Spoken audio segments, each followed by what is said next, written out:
ابو موسیٰ نے عبداللہ بن مسعود سے کہا کہ اگر غسل کی حاجت ہو اور پانی نہ ملے تو کیا نماز نہ پڑھی جائے؟ عبداللہ نے فرمایا ہاں، اگر مجھے 1 مہینے تک بھی پانی نہ ملے گا تو میں نماز نہ پڑھوں گا۔ اگر اس میں لوگوں کو اجازت دے دی جائے تو سردی معلوم کر کے بھی لوگ تیمم سے نماز پڑھ لیں گے۔ ابو موسیٰ کہتے ہیں کہ میں نے کہا کہ پھر حضرت عمر رضی اللہ تعالیٰ عنہ کے سامنے حضرت عمار رضی اللہ تعالیٰ عنہ کے قول کا کیا جواب ہوگا؟ بولے کہ مجھے تو نہیں معلوم ہے کہ عمر رضی اللہ تعالیٰ عنہ عمار رضی اللہ تعالیٰ عنہ کی بات سے مطمئن ہو گئے تھے۔ صحیح بخاری حدیث نمبر 345۔ ابو موسیٰ نے پوچھا کہ ابو عبد الرحمن، آپ کا کیا خیال ہے کہ اگر کسی کو غسل کی حاجت ہو اور پانی نہ ملے تو وہ کیا کرے؟ عبداللہ نے فرمایا کہ اسے نماز نہ پڑھنی چاہیے جب تک اسے پانی نہ مل جائے۔ ابو موسیٰ نے کہا کہ پھر عمار کی اس روایت کا کیا ہوگا جبکہ نبی کریم صلی اللہ علیہ وسلم نے ان سے کہا تھا کہ تمہیں صرف ہاتھ اور منہ کا تیمم کافی تھا۔ ابن مسعود نے فرمایا کہ تم عمر کو نہیں دیکھتے کہ وہ عمار کی اس بات پر مطمئن نہیں ہوئے تھے۔ پھر ابو موسیٰ نے کہا کہ اچھا، عمار کی بات کو چھوڑو، لیکن اس آیت کا کیا جواب دو گے جس میں جنابت میں تیمم کرنے کی واضح اجازت موجود ہے؟ عبداللہ بن مسعود اس کا کوئی جواب نہ دے سکے، صرف یہ کہا کہ اگر ہم اس کی بھی لوگوں کو اجازت دے دیں تو ان کا حال یہ ہو جائے گا کہ اگر کسی کو پانی ٹھنڈا معلوم ہوا تو اسے چھوڑ دیا کرے گا اور تیمم کر لیا کرے گا۔ اعمش کہتے ہیں کہ میں نے شفیق سے کہا کہ گویا عبداللہ نے اس وجہ سے یہ صورت ناپسند کی تھی، تو انہوں نے جواب دیا کہ ہاں۔ صحیح بخاری حدیث نمبر 346۔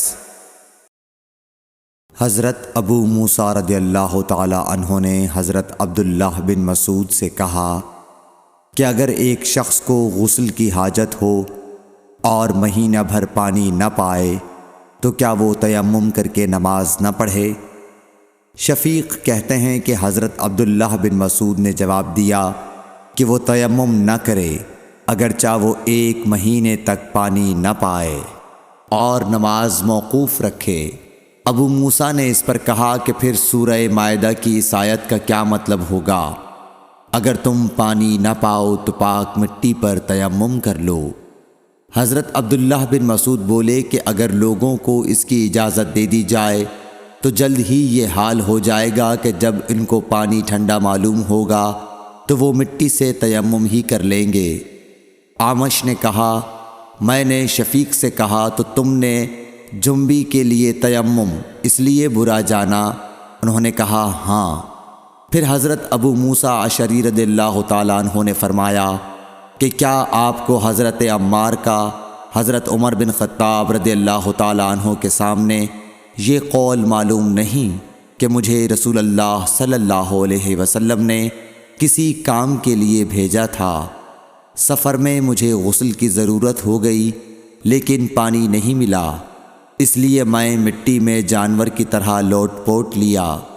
پھر میں نے رسول اللہ صلی اللہ علیہ وسلم سے اس کا ذکر کیا تو آپ نے فرمایا کہ تمہارے لیے صرف اتنا کرنا کافی تھا، اور آپ نے اپنے ہاتھوں کو زمین پر 1 مرتبہ مارا، پھر ان کو جھاڑ کر بائیں ہاتھ سے داہنے کی پشت کو مل لیا یا بائیں ہاتھ کا داہنے ہاتھ سے مسح کیا، پھر دونوں ہاتھوں سے چہرے کا مسح کیا۔ عبداللہ نے اس کا جواب دیا کہ آپ عمر کو نہیں دیکھتے کہ انہوں نے عمار کی بات پر قناعت نہیں کی تھی؟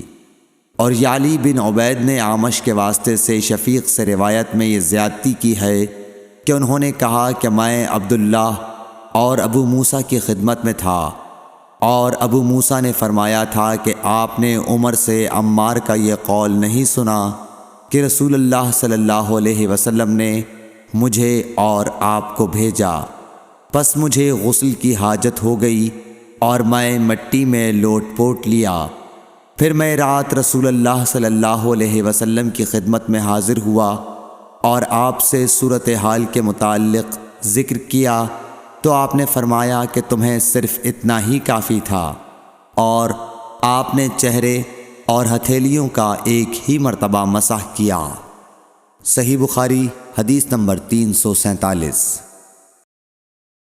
عمران بن حسین خزائی سے روایت ہے کہ رسول اللہ صلی اللہ علیہ وسلم نے ایک آدمی کو دیکھا کہ الگ کھڑا ہوا ہے اور لوگوں کے ساتھ نماز میں شریک نہیں ہو رہا ہے۔ آپ نے فرمایا کہ اے فلاں، تمہیں لوگوں کے ساتھ نماز پڑھنے سے کس چیز نے روک دیا؟ اس نے عرض کی، یا رسول اللہ، مجھے غسل کی ضرورت ہو گئی اور پانی نہیں ہے۔ آپ نے فرمایا، پھر تم کو پاک مٹی سے تیمم کرنا ضروری تھا، پس وہ تمہارے لیے کافی ہوتا۔ صحیح بخاری حدیث نمبر 348۔